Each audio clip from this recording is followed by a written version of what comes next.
ಏನ್ ಚರ್ಚೆ ಹುಟ್ಟಾಕಿದೆ?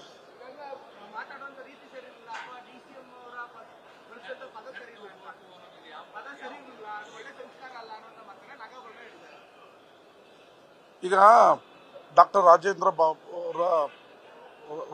ಬಾಬು ಅವರ ಸ್ಟೇಟ್ಮೆಂಟ್ ಅನ್ನ ನೋಡಿದೆ. ಅವರು ಕಾಂಗ್ರೆಸ್ ಪಕ್ಷದ ಸದಸ್ಯರಲ್ಲದೆ ಹೋದ್ರು, ಕಾಂಗ್ರೆಸ್ ಪಕ್ಷಕ್ಕೆ ಅವರ ಕಿಂಚಿತ್ತು ಕೊಡುಗೆ ಇಲ್ಲದೆ ಹೋದ್ರು, ಅವರನ್ನ ನಮ್ಮ ಹಿಂದಿನ ಸಿದ್ದರಾಮಯ್ಯ ಅವರ ಸರ್ಕಾರ ಚಲನಚಿತ್ರ ಅಕಾಡೆಮಿ ಅಧ್ಯಕ್ಷರನ್ನಾಗಿ 3 ವರ್ಷ ಮಾಡಿತ್ತು. ಆಗ ಅವರು ಏನು ಕೊಡುಗೆ ಕೊಟ್ಟರು ಅನ್ನೋದನ್ನ ನೋಡಿಕೊಂಡು ಆಮೇಲೆ ನಮ್ಮ ಮೇಲೆ ಕಾಮೆಂಟ್ ಮಾಡಲಿ. ಇಂಥದಕ್ಕೆಲ್ಲ ಹೇಳೋದಕ್ಕೆ ನಮ್ಮ ಹತ್ರ ಟೈಮ್ ಇಲ್ಲ. ಸುಮ್ಮನೆ ಟಿವಿ ಮುಂದೆ ಮಾತಾಡೋದಲ್ಲ, ತಾವು ಏನು ಕೊಡುಗೆ ಕೊಟ್ರಿ ಈ ಚಲನಚಿತ್ರಕ್ಕೆ ಅನ್ನೋದನ್ನ ಹೇಳಿ. ಈಗೊಂದು ನಾನು ಸ್ನೇಹಿತರೊಬ್ರು ಒಂದು ಪೇಪರ್ ಕಟಿಂಗ್ ಕಳಿಸಿದ್ರು 1975 ತೋರಿಸ್ತೀನಿ ನಿಮ್ಗೊಂದು ನಿಮಿಷ. ಇಲ್ಲೊಂದಿದೆ, ಏನಂದ್ರೆ ಡಾಕ್ಟರ್ ರಾಜ್ಕುಮಾರ್ ಅವರು ಇಡೀ ದಿನ ಚಿತ್ರರಂಗದಲ್ಲಿ ಬಿಡುವಿಲ್ಲದೆ ಕೆಲಸ ಮಾಡಿ ಹಾಸನದಲ್ಲಿ ಆದಿಚುಂಚನಗಿರಿ ಸಂಸ್ಥಾನ ಕಟ್ಟಲಿರುವ ಸಮುದಾಯ ಭವನಕ್ಕಾಗಿ ಸಂಗೀತ ಸಂಜೆ ಕಾರ್ಯಕ್ರಮದಲ್ಲಿ ಭಾಗವಹಿಸಿದ್ರು ಅಂತ. ಈ ರೀತಿ ಮಾದರಿ ಆಗ್ಬೇಕ್ರಿ ಚಲನಚಿತ್ರ ನಟರು. ತಮಿಳುನಾಡಲ್ಲಿ ಯಾವುದೇ ಪಕ್ಷ ಇರಲಿ ಹೋರಾಟ ಅಂತ ಬಂದ್ರೆ ಇಡೀ ಚಿತ್ರರಂಗ ಹೋಗಿ ಅಲ್ಲಿ ಕುತ್ಕೊಳ್ಳುತ್ತೆ. ನಮ್ಮವರು ಎಲ್ರಿ CCL ಆಡ್ಬೇಕಾ? ಇವ್ರಿಗೇನು ಅಷ್ಟು ಜವಾಬ್ದಾರಿ ಇಲ್ವಾ? ಹಾಗಂತ ಎಲ್ಲಾ ಚಲನಚಿತ್ರ ನಟರು ಅಂತಲ್ಲ. ಸರ್ಜಾ ಫ್ಯಾಮಿಲಿ ಇದೆ, ಧ್ರುವ ಸರ್ಜಾ ಕನ್ನಡಕ್ಕಾಗಿ ಕರೆದ್ರೆ ಬರ್ತಾರೆ, ಕಿಶೋರ್ ಬರ್ತಾರೆ, ಡಾಲಿ ಧನಂಜಯ ಬರ್ತಾರೆ, ಬೇರೆ ಇನ್ಯಾರು ಬರ್ತಾರೆ? ನಾವೆಲ್ಲ ಇಂಡಿಯಾ ಸ್ಟಾರ್ಗಳು ಅಂತ ಬರೀ ಬಾಂಬೆ, ಡೆಲ್ಲಿ ಅಲ್ಲಿ ತೊಂದರೆ ಆಗ್ಬಿಡುತ್ತೆ ಅಂತೇಳಿ ಕನ್ನಡನ ನೆಗ್ಲೆಕ್ಟ್ ಮಾಡಿದ್ರೆ ಸುಮ್ಮನೆ ಕೂತಿರ್ಬೇಕಾ? ಒಬ್ಬ ಕನ್ನಡದ ಪ್ರಜೆಯಾಗಿ ಜವಾಬ್ದಾರಿ ಸ್ಥಾನದಲ್ಲಿದ್ರೆ ಇವ್ರು ಏನೇನ ಮಾಡೋದ್ನೆಲ್ಲ ಕೇಳ್ಕೊಂಡು ಸುಮ್ಮನಿರ್ಬೇಕಾ? ನಟ್ಟು ಬಟ್ಟು ಟೈಟ್ ಮಾಡದೆ ಇನ್ನೇನ್ ಮಾಡ್ಬೇಕಂತೆ?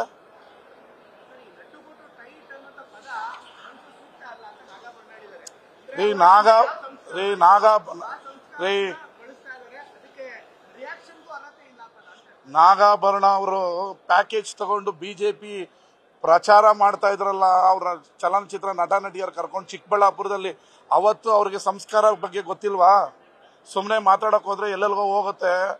ಅವರ ಸಿನಿಮಾ ರಂಗದ ಬಗ್ಗೆ ನಮಗೆ ಗೌರವ ಇದೆ, ಸಿನಿಮಾ ರಂಗದ ಬಗ್ಗೆ ಮಾತಾಡ್ಲಿ.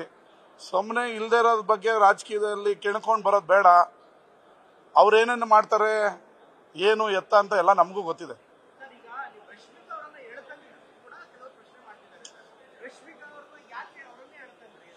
ನಾನು ಶಿಲ್ಪಾ ಶೆಟ್ಟಿ, ಐಶ್ವರ್ಯ ರೈ, ಅನುಷ್ಕಾ ಶೆಟ್ಟಿ ಬಗ್ಗೆ ಮಾತಾಡಿಲ್ಲ.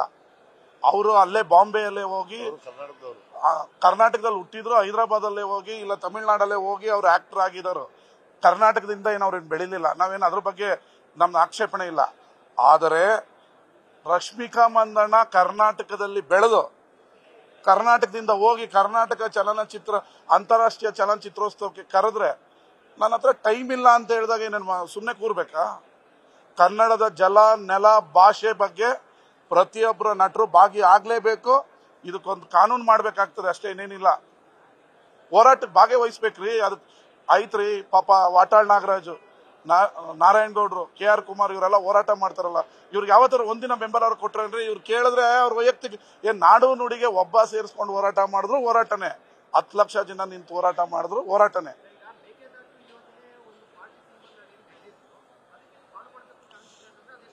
ಕಾಂಗ್ರೆಸ್ ಆಫಿಗೆ ಮೇಕೆದಾಟು ನೀರು ತಗೊಂಡಾಗ ಕಲ್ಲಪ್ಪ, ಬೆಂಗಳೂರಿಗೆ ನೀರು ಕೊಡೋದಕ್ಕೆ, ಈ ರಾಜ್ಯದ ಜನಕ್ಕೆ ನೀರು ಕೊಡೋದಕ್ಕೆ ಮೇಕೆದಾಟು ಮಾಡಿದ್ರು. ನಾವು ಮಾಡ್ಲಿ, ಬಿಜೆಪಿಯವ್ರು ಮಾಡ್ಲಿ, ಜನತಾದಳದವ್ರು ಮಾಡ್ಲಿ, ನಟರು ಭಾಗವಹಿಸಬೇಕಾಗಿತ್ತು.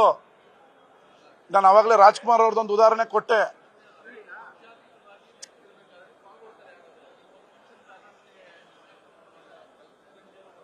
ನೀವು ಕಲೀರಿ, ತಮಿಳ್ನಾಡವ್ರ ಕಲೀರಿ. ಅಲ್ಲಿ ಯಾವ ಪಕ್ಷದವ್ರು ಕರೆ ಕೊಟ್ರು ಅಲ್ಲಿನ ನಟರು ಇನ್ಕ್ಲೂಡಿಂಗ್ ರಜನಿಕಾಂತ್ ಆದಿಯಾಗಿ, ಅವತ್ತು ರಜನಿಕಾಂತ್ ಅವರ ಒಂದು ಮೂವಿ, ಅದು ಯಾವ ಮೂವಿ ಅಂತ ನನಗೆ ಗೊತ್ತಿಲ್ಲ, ಕಾವೇರಿ ಹೋರಾಟದಲ್ಲಿ ಭಾಗಿಯಾಗಿದ್ರು. ಯಾವ್ದೋ ಲಿಂಗ, ಕರೆಕ್ಟ್, ಲಿಂಗ ಮೂವಿ ಟೈಮಲ್ಲಿ ಇಲ್ಲಿ ತೊಂದರೆ ಆಗತ್ತೆ ಅಂತೇಳಿ ಅವರು ಕ್ಷಮೆ ಕೇಳಲಿಲ್ವಾ? ನಾನು ನಿಮ್ಮ ಮನಸ್ಸಿಗೆ ನೋವು ಮಾಡಿದ್ರೆ ಕ್ಷಮೆ ಆಗ್ಲಿ ಅಂತ ರಜನಿಕಾಂತ್ ಅವ್ರು ಹೇಳಲಿಲ್ವಾ?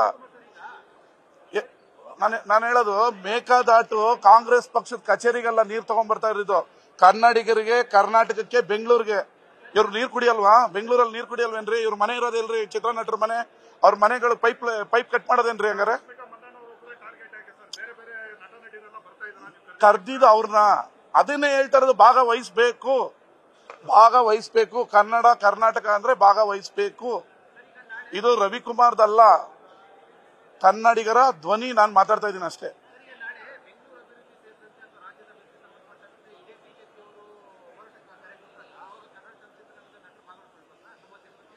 ನಾನು ಹೇಳ್ತಾ ಇರೋದು ಕನ್ನಡದ ನೆಲ ಜಲ ರಕ್ಷಣೆ ಭಾಷೆ ಬಗ್ಗೆ ರಾಜಕೀಯ ಹೋರಾಟದಲ್ಲಿ ಭಾಗಿಯಾಗಿ ಅಂತ ಹೇಳ್ತಿಲ್ಲ ನಾವು. ಇವಾಗ ಕೇಂದ್ರ ಬಿಜೆಪಿ ಮೇಲೆ ಪೆಟ್ರೋಲ್ಗೆ ಹೋರಾಟ ಮಾಡಿದ್ರೆ ಬಂದು ಭಾಗಿಯಾಗಿ ಅಂತ ನಾವು ಕೇಳ್ತಾ ಇಲ್ಲ.